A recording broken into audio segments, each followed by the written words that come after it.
भातंब्रेकर, तुम्ही पाहताय न्यूज 18 लोकमत। महत्वाची बातमी सुरुवातीला आपण बघणार आहोत। गोविंद पानसरे हत्या प्रकरणी आता आरोप निश्चितीच्या सुनावणीला सुरुवात झालेली आहे। कोरोनानंतर पहिल्यांदाच प्रत्यक्ष सुनावणीला सुरुवात झालेली आहे आणि 9 आरोपींपैकी 3 आरोपींना हजर करण्यात आल्याची माहिती मिळते। आरोप निश्चितीच्या सुनावणीला सुरुवात झालेली आहे।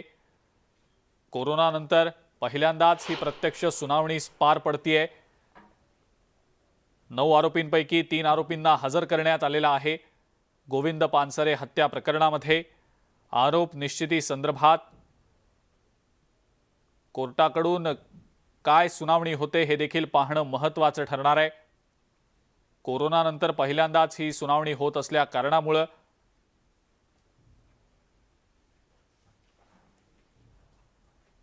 काय नेमका आता आरोप निश्चिती संदर्भातला निकाल लागतो हे पाहणं महत्त्वाचं ठरणार आहे।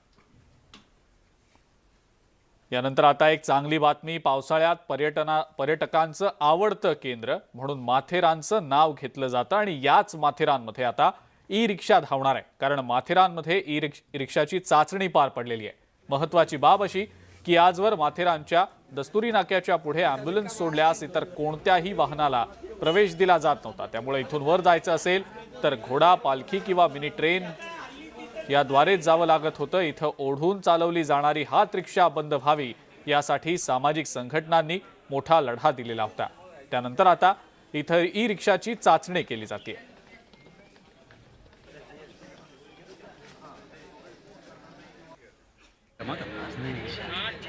थंड हवेचं ठिकाण म्हणून प्रसिद्ध असलेल्या आणि मुंबई उपनगरातूनच नाही तर राज्याच्या विविध भागातून ज्या माथेरानला पर्यटकांची पसंती मिळते त्या माथेरानची आता एक वेगळी ओळख निर्माण होणार आहे। कारण ही जी रिक्षा आपण पाहताय ही ई-रिक्षा आहे आणि या रिक्षाची आज गेल्या अनेक वर्षांपासून जी प्रतीक्षा होती ती ई-रिक्षा या ठिकाणी चाचणीसाठी दाखल झालेली आहे।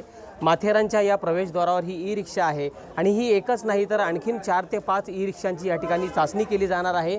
यामध्ये मुख्याधिकारी असतील, पोलीस अधिकारी असतील, त्याचबरोबर उपजिल्हाधिकारी असतील, वनक्षेत्रपाल असतील यांच्या माध्यमातून अवघ्या काही मिनिटांमध्ये या ई-रिक्षाची चाचणी होणार आहे। गेल्या 150 वर्षांपासून म्हणजे ब्रिटिश काळापासून जी हात रिक्षा या ठिकाणी चालते आहे त्या हात रिक्षा अमानुषपणे त्या पद्धतीने चालते आहे अशी सामाजिक संघटनांची तक्रार होती आणि त्या संदर्भात न्यायालयीन लढाई सुरू होती आणि सर्वोच्च न्यायालयाच्या आदेशानंतर त्यांच्या निर्णयानंतर त्या निर्णयाला अधीन राहून आज गेल्या अनेक वर्षांची प्रतीक्षा संपणार आहे आणि माथेरानमध्ये आज पहिल्यांदाच ई-रिक्षाची चाचणी होणार आहे आणि ही चाचणी यशस्वी झाल्यानंतर नक्कीच या माथेरान परिसरामध्ये ई-रिक्षा धावताना आपल्याला दिसणार आहे। त्याचबरोबर जी हात रिक्षा आहे ती देखील बंद होण्याची शक्यता आहे। त्यामुळे माथेरानकर असतील किंवा इतर पर्यटक असतील त्यांच्यासाठी ही आनंदाची गोष्ट म्हणावी लागेल। गणेश गायकवाड, न्यूज 18 लोकमत, माथेरान। महाराष्ट्राचं नंदनवन समजल्या जाणाऱ्या महाबळेश्वरमधील पॉइंट्सच्या ब्रिटिश अधिकाऱ्यांच्या नावांना आता हिंदू एकता आंदोलन समिती आणि भाजपच्या वतीनं विरोध करण्यात आलेला आहे। महाबळेश्वरमधल्या सर्वाधिक पॉइंट्सची नावं ही इंग्रजी आणि ब्रिटिश अधिकाऱ्यांच्या नावांवरून ठेवली गेलेली आहेत। ब्रिटिश अधिकाऱ्यांची नावं बदलून क्रांतिकारकांची नावं या पॉइंट्सना देण्याची मागणी भाजपनं केली आहे। ब्रिटिश अधिकाऱ्यांची नावं ही गुलामगिरीची निशाणी असल्याचा आरोप भाजपकडनं करण्यात आलेला आहे। या संदर्भात भाजपनं महाबळेश्वरच्या तहसीलदारांना निवेदन दिलंय। पॉइंट्सची नावं बदला नाहीतर भाजप स्वतः ही नावं बदलेल असा इशारा सुद्धा दिला गेलेला आहे। महाबळेश्वरचा इतिहास आपण जाणून घेऊया। ब्रिटिशांकडून खरं तर महाबळेश्वरचा विकास करण्यात आलेला होता। 1826 मध्ये ब्रिटिशांची महाबळेश्वरमध्ये वस्ती होती। या मोबदल्यामध्ये सातारच्या महाराजांना काही गावं ब्रिटिशांनी दिलेली होती। महाबळेश्वरचा मालकम पेठ असा उल्लेख आढळतो। महाबळेश्वरमध्ये ब्रिटिशांनी स्ट्रॉबेरीसारखी पिकं आणली। जे ब्रिटिश अधिकारी होते, इंग्रज अधिकारी होते, त्यांचं सुट्ट्या घालवण्याचं हे एक आवडीचं ठिकाण म्हणून महाबळेश्वर ओळखलं जात होतं। हे निवेदन हिंदू एकता आंदोलन तसंच भारतीय जनता पार्टीच्या माध्यमातून देण्यात आलं। हे निवेदन भारताला स्वातंत्र्य मिळून 75 वर्ष पूर्ण झाली आणि 75 वर्ष पूर्ण होऊन आता हा सुवर्ण महोत्सवी वर्ष यंदाचा आहे। परंतु गेले 75 वर्षात या महाबळेश्वर तालुक्यातील महाबळेश्वर शहरातील जे पॉईंट आहेत त्या पॉईंटना अजून इंग्रज जे अधिकारी होते त्यांचीच नावं अजून त्यावेळेपासून आहे.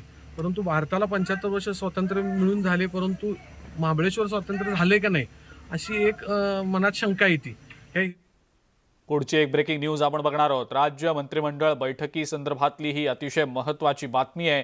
लोणार सरोवरासाठी तब्बल 369 कोटी रुपयांचा निधी आता मंजूर करण्यात आलेला आहे. यासोबत ग्रामीण गृहनिर्माण योजना सुद्धा मंजूर करण्यात आलेली आहे. भूमिहीन लाभार्थ्यांना जागा दिली जाणार असल्याचं सुद्धा समजतंय. राज्य मंत्रिमंडळाच्या बैठकीमध्ये काही महत्त्वाचे निर्णय घेतले गेल्याचं दिसतंय. ग्रामीण गृहनिर्माण योजना मंजूर करण्यात आलेली आहे. सोबतच लोणार सरोवरासाठी 369 कोटी रुपयांचा निधी मंजूर करण्यात आलेला आहे. याच संदर्भातली अधिक माहिती आपण जाणून घेणार आहोत. तुषार रुपनवर आपला प्रतिनिधी आपल्यासोबत आहे सध्या. तुषार, कोणकोणत्या महत्त्वाच्या योजनांबद्दलचे निर्णय घेतले गेलेले आहेत? काय महत्त्वाचे हे निर्णय घेतले गेलेले आहेत? काय सांगता येईल त्याबद्दल?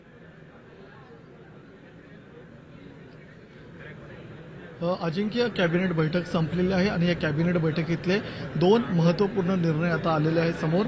यामधला पहिला निर्णय आहे की लोणार सरोवरासाठी लोणार सरोवर विकासासाठी पर्यटनासाठी 370 कोटीचा निधी देण्यात आलेला आहे. लोणार सरोवराला या ठिकाणी भेटीगाठी देण्यासाठी जगभरातून पर्यटक येत असतात, त्यामुळे त्या ठिकाणी विकास करण्यासाठी 370 कोटींच्या या ठिकाणी तरतूद करण्यात आलेली आहे. त्याचप्रमाणे दुसरा एक महत्त्वपूर्ण यामध्ये निर्णय घेण्यात आलेला आहे. या निर्णयामध्ये जे भूमिहीन लाभार्थी आहेत, हा विषय आहे गृहनिर्माण योजनेचा विषय आहे. जे भूमिहीन असणार आहेत त्यांना या योजनेचा लाभ मिळणार आहे. प्रामुख्याने ग्रामीण भागातली ही सर्वात महत्त्वपूर्ण अशी ही योजना असणार आहे. हे 2 निर्णय आतापर्यंत आलेले आहेत. या कॅबिनेट बैठकीमध्ये जवळपास आणखी 13 महत्त्वपूर्ण निर्णय घेतल्याची आपल्याला माहिती मिळते. त्यापैकी पहिला निर्णय म्हणजे लोणार सरोवर आहेत त्याच्या विकासासाठी 370 कोटी मंजूर झालेले आहेत. अजिंक्य. बरं तुषार, धन्यवाद. सविस्तर माहिती या संदर्भातली दिली त्याबद्दल आणि या संदर्भातले अपडेट्स आपण वेळोवेळेला जाणून घेणार आहोत. पुढची बातमी बघूया. भाजपचे आमदार अमित साटम यांचे रस्ते खड्ड्यांबाबत मुख्यमंत्री आणि उपमुख्यमंत्री यांना त्यांनी पत्र पाठवलेलं आहे. मुंबई शहरातील रस्ते आणि खड्ड्यांची प्रदीर्घ प्रलंबित समस्या असून या समस्येवर आता तोडगा काढला जावा अशा आशयाचं हे पत्र आहे. गेल्या 24 वर्षात मुंबईतले रस्ते बनवण्यासाठी पालिकेनं 21,000 कोटींहून अधिकचा खर्च करून सुद्धा मुंबईतल्या रस्त्यांची अवस्था अत्यंत दयनीय आहे. आणि या पत्राद्वारे अमित साटम यांनी विनंती केलेली आहे की प्रत्येक रस्त्याच्या छोट्या निविदा काढण्यापेक्षा पश्चिम उपनगर, पूर्व उपनगर आणि शहरासाठी प्रत्येकी एक, फक्त 3 निविदा काढल्या जाव्यात आणि पालिकेला तशा सूचना दिल्या जाव्यात अशी मागणी त्यांनी या पत्राद्वारे केलेली आहे. सर्वप्रथम गेल्या 25 वर्षामध्ये 21,000 कोटी खर्च करूनही मुंबई शहराच्या रस्त्याची दुरावस्था झालेली दिसून येते. रस्त्यात खड्डे की खड्ड्यात रस्ते असा प्रश्न निर्माण झालेला दिसून येतो. त्यामुळे मी अशी विनंती केलेली आहे की येणाऱ्या काळामध्ये छोटे छोटे टेंडर करण्यापेक्षा मोठे टेंडर्स करण्यात यावे. आणि मुंबई शहराच्या रस्त्याची दुरावस्था ही सतत होणारे खोदकाम याच्यामुळे सुद्धा होत असते. आणि त्यामुळे रस्ते तयार करत असतानाच त्याच्यामध्ये युटिलिटी कॉरिडॉर तयार करण्यात यावा, जेणेकरून भविष्यामध्ये ज्या काही युटिलिटीज, पाणी असेल, इंटरनेट असेल, इलेक्ट्रिसिटी असेल किंवा अजून काही असेल तर त्या युटिलिटीज त्या डक्टमधनं टाकण्यात येतील आणि वारंवार रस्ता खोदण्याची आवश्यकता भासणार नाही. भ्रष्टाचाराच्या बद्दल कायम बोलत राहिले आणि आता त्यांनी एक बरं केलं, गेली 25 वर्ष, मग 25 वर्षात ह्यांचा काही संबंध नव्हता काय? म्हणजे हेतू पुरस्कार स्वतःच्या जबाबदाऱ्या ढकलायच्याच आणि लोकांना आता कळतंय, त्याच्यामुळे यांच्याबाबत विचार लोक नक्की करतील. केडीएमसी आणि उल्हासनगर महापालिका हद्दीच्या वादामध्ये गेल्या अनेक वर्षांपासून एका रस्त्याचं काम रखडलेलं आहे. कल्याण आणि उल्हासनगर शहराला जोडणाऱ्या या रस्त्यातले खड्डे प्रशासन भरायला टाळाटाळ करत असल्यानं इथल्या नागरिकांवर स्वतःच वर्गणी गोळा करून रस्त्यातले खड्डे भरण्याची वेळ आलेली आहे. बॅनर लावून स्थानिकांकडून 300 ते 500 रुपये वर्गणी गोळा केली जाते. या वर्गणीच्या माध्यमातून जमा झालेली रक्कम महानगरपालिकेला दिली जाणार असून तेव्हा तरी हा रस्ता सुधारेल अशी अपेक्षा नागरिक व्यक्त करतायत.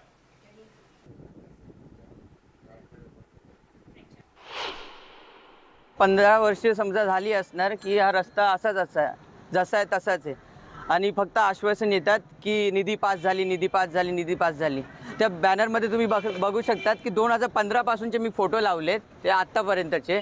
त्या टायमाला त्यापासून ते निधी पास झाली, निधी पास झाली ते बॅनर मोठे मोठे लावलेत, पण आजपर्यंत कुठलंही काम झालं नाही. नहीं, ठीक नहीं है रास्ता. सफर तो 2-3 बरस से कर रहे हैं, मगर रास्ता ठीक नहीं है. कंप्लेंट दे दे करके तंग आ गए. 5 बरस से इधर तकलीफ है, मगर ये रास्ता जो है ना बहुत परेशान करता है. पण हा रस्ता काही बनत नाही, यामुळे रिक्षावाले मर्जी ते रेंट घेतात, रिक्षा भेटत नाही. रात्री इमर्जन्सी होती, एक माणूस मरता मरता आम्ही पोहोचवला हॉस्पिटलला, वाचला तो, पण रिक्षा नाही भेटत. आणि एवढं प्रॉब्लेम होते की शाळेत जायला आम्हाला पैदल जायचं, पैदल यायचं, प्रत्येक गोष्टीसाठी तो प्रॉब्लेम होतो. जर वर्गणी करून जर रस्ता केला तर त्याच्यावर तर यूज सगळेच करतील ना, मग आम्ही वर्गणी करून आमचा फायदा काय? ॲम्ब्युलन्स जाऊ शकत नाही इथून, वरिष्ठ नागरिक जाऊ शकत नाही, छोटे पोरं वगैरे गाड्यावरून जात असताना शाळेतून ते पडतात. आणि गेले हॅट्रिक झाली आमदारांची, 2 वेळा खासदार निवडून आले. रोडचं काही हाईच नाही, बनतच नाही. IAS वाले बसलेत KDMC मध्ये, काय काम धंदा नाही. आम्ही वर्गणी काढायचा विचार केलाय, सर्वांकडे वर्गणी काढायची आणि हा रस्ता थोडाफार बनवायचा, नाहीतर म्हणजे पैसे जाऊन आमदारांकडे ऑफिसमध्ये द्यायचे. पैसे नसतील हे आमची मदत घ्या आणि आमचा रस्ता करा. कारण फंड पास होऊनही रस्ता होत नाही. वर्ष ते आश्वासनावर आश्वासन चाललेले आहेत, करेंगे करेंगे असं चाललंय. म्हणजे आम्ही किती दिवस असं करायचं?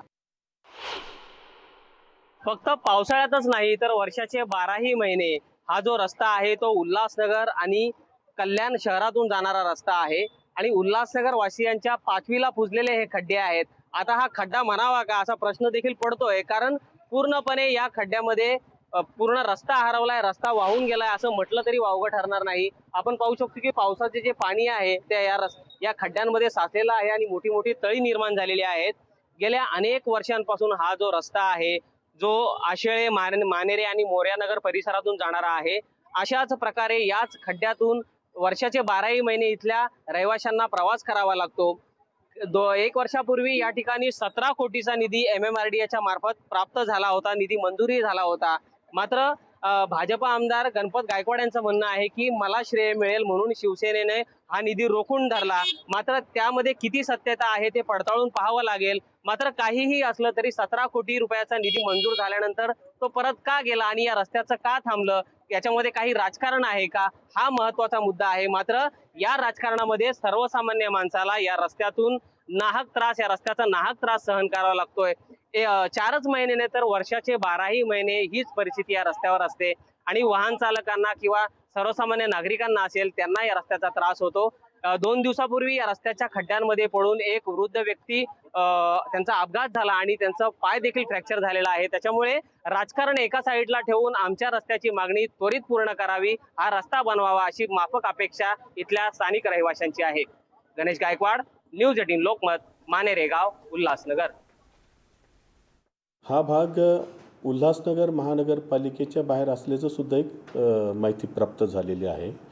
तथापि आपण जो मुद्दा उपस्थित केलेला आहे त्यानुसार आमचे जे संबंधित अधिकारी वगैरे आहे आम्ही तातडीने त्या ठिकाणी भेट देऊन जर तो महापालिका हद्दीमध्ये असेल तर आम्ही इमिजिएटली त्याच्यावरती जे काही भराव टाकणं गरजेचं आहे किंवा इतर जे काही दुरुस्ती करणं गरजेचं आहे ते आम्ही निश्चितपणे करू.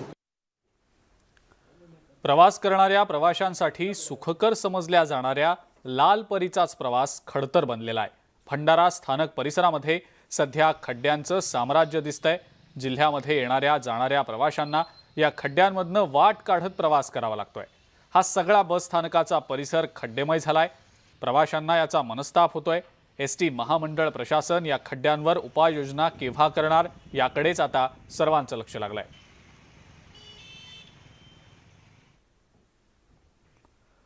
राज्यमार्ग क्रमांक 1 असलेल्या शहादा ते धडगाव या रस्त्याची अक्षरशः चाळण झालेली आहे. रस्त्याच्या दुरावस्थेमुळे आदिवासी भागातल्या प्रवाशांना मोठा अडथळा निर्माण होतोय. जवळपास 65 किलोमीटर लांबी असणाऱ्या या रस्त्यावर खड्डे की खड्ड्यात रस्ता असा प्रश्न प्रवासी नागरिकांना पडतोय. आधीच अनेक ठिकाणी असलेल्या वळणदार आणि नागमोडी रस्ता त्यातच त्यावरचे खड्डे चुकवताना अनेक अपघात सुद्धा होत आहेत.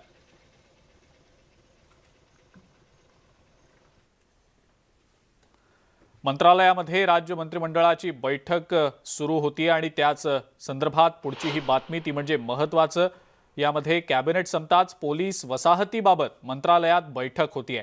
न्यूज 18 लोकमतचा हा एक सर्वात मोठा इम्पॅक्ट पाहायला मिळतोय. पोलिसांच्या घराच्या दुरावस्थेची बातमी न्यूज 18 लोकमतनं लावून धरलेली होती.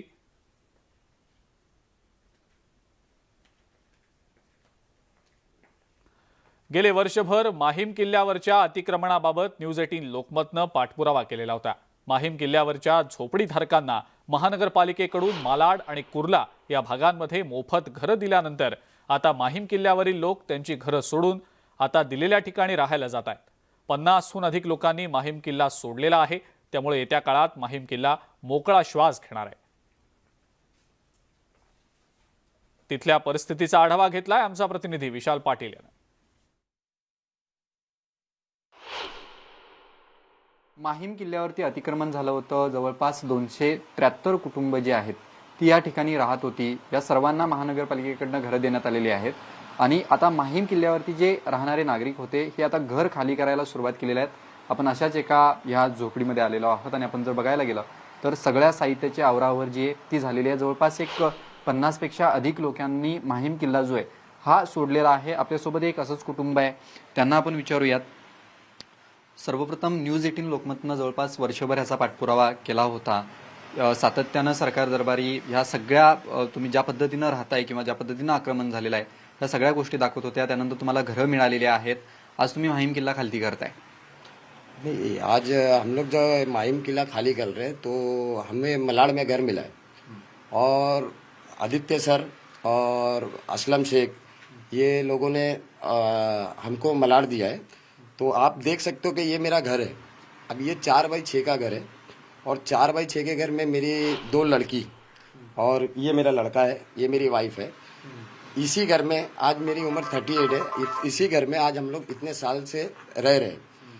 तो इतनी तकलीफ थी. आप ये देख सकते हैं समंदर, जब बारिश में समंदर में तूफान आता था तो ये घर भी पूरा वाइब्रेट करता था. इसी में हम लोग इतने साल निकाले और आज जो हमें मलाड मिला है तो हम इतना खुश है कि आपको क्या बताया कि बहुत अच्छा कर दिया है हमको. हमने न्यूज़ 18 लोकमत ने पूरा 1 साल, आपको भी पता है, हम आ रहे थे, लोगों की परेशानी जान रहे थे, क्यों रह रहे हो ऐसे भी सवाल कर रहे थे. उसके बाद आपको घर मिला है, कैसा लग रहा है अभी? बहुत अच्छा मिला. आपने जो हमारे को सपोर्ट किया है, न्यूज़ 18 ने जो हमारे लिए सपोर्ट किया है, बहुत अच्छा सपोर्ट किया. 1 साल से आपने हमारे को सपोर्ट करके जो इस पोजीशन पे लाके खड़े. हैप्पी हो, खुश हो आप? आपको अभी घर अच्छे से बहुत खुश है. हाँ, यहाँ से जाने से हम बहुत खुश है. बहुत तकलीफ में हम रह चुके हैं यहाँ पर. अभी बस आपका शुक्र अदा करते हैं. तुमच्या काय भावना आहेत? आता घर खाली करायला लागलेला आहात. तुम्हाला मोठं घर मिळालेलं आहे. खरं तर हा परिसर बघायला गेलं तर आपण उभंही राहू शकत नाही अशी अवस्था होती. मोठं घर मिळालेलं आहे. आता देखो ऐसा है ना सर, अभी हम लोग यहाँ 30-35 साल से रह रहे. हमारे माँ बाप भी यही रह रहे. मेरे डैडी तो यही ऑफ हो गए रह के. और दूसरा हम लोग जो घर है ना सब छोटे छोटे. अभी जो भी सरकार ने, हमारे शिवसेना आदित्य ठाकरे साहब और असलम शेख जी जो पालक मंत्री है, उन्होंने हम लोगों को यहाँ से बेहतर मलाड में दिया. माहीम किल्ल्याला पुन्हा गतवैभव जे हे मिळेल. मात्र माहीम किल्ला येथे राहणाऱ्या रहिवाशांनी न्यूज 18 लोकमतचे सुद्धा आभार मानलेले आहेत. Video journalist Sandeep मोरेसह Vishal Patil, news 18 Lokmat, Mumbai. ब्रेकनंतर आपल्या सगळ्यांचं पुन्हा एकदा स्वागत. भर पावसाळ्यात बीडच्या बनकरंजा गावाला पाणी टंचाईच्या झळा सहन कराव्या लागतात. पाणी योजनेसाठी लाखो रुपये खर्च करून सुद्धा अपूर्ण पाणी पुरवठा योजनेमुळे आजही पाण्यासाठी भटकंती करावी लागते. जानेगाव आणि उमरीचे धरण उशाला असताना सुद्धा गावातल्या नागरिकांना पाण्यासाठी इथं तिथं भटकावं लागतंय. तलाव झाल्यानंतर गावचं पुनर्वसन झालं. गावांतर्गत असलेल्या वस्त्यांसाठी लोकांना पाणी मिळावं यासाठी 2008 मध्ये 59 लाखाची भारत निर्माण योजना सुरू झाली. मात्र 2008 पासून आजपर्यंत 14 वर्ष उलटून गेली तरी पाणी पुरवठा योजनेचा वनवास संपलेला नाही. लाखो रुपयांची पाणी पुरवठा योजना कागदोपत्री तयार करून कंत्राटदार आणि अधिकाऱ्यांनी पैसे लाटल्याचा आरोप गावकऱ्यांनी केलाय. मी 5वी-6वीला असेल, म्हणजे जवळपास 10-15 वर्ष झाले, तर अजून बी पाणी नाही आहे गावात. आणि उन्हाळ्याचं खरी गोष्ट, महत्त्वाची गोष्ट म्हणजे उन्हाळ्याचं लोकांना गावातल्या इथल्या भरपूर हिरवून आणावं लागतं पाणी. कोणाला पाणी प्यायला नाही. भरपूर डोक्यावरून आत्ताच्या काळाला जर सरकारनं योजना देऊन जरी आपल्याला नळ योजना भेटत नाही ग्रामीण भागातल्या लोकांना, तर ग्रामीण भागातल्या लोकांचा काहीतरी विचार करायला पाहिजे सरकारनं, असं मला वैयक्तिक तर वाटतंय. तर संबंधित अधिकाऱ्यांनी किंवा सरपंच असतील, सचिव असतील, त्यांनी लक्ष न दिल्यामुळे ही झालेली घटना आहे. आणि हिचा सगळं दुरुपयोग करून हे सगळं पैसा वगैरे किंवा असेल ते संबंधित अधिकाऱ्याकडून लाटलं गेलेलं आहे. हॉटेल चालक आणि बाउन्सरनं केलेल्या मारहाणीनंतर पिंपरी चिंचवडमध्ये एका तरुणानं हॉटेलच्या इमारतीवरनं उडी मारल्याची घटना घडलेली आहे. मध्यरात्री घडलेल्या या प्रकारामध्ये तरुणाचा मृत्यू झाल्यानं पिंपरी चिंचवडमध्ये रात्री बेरात्री सुरू राहणाऱ्या हॉटेल आणि रेस्टॉरंट्सचा प्रश्न आता उपस्थित होतोय.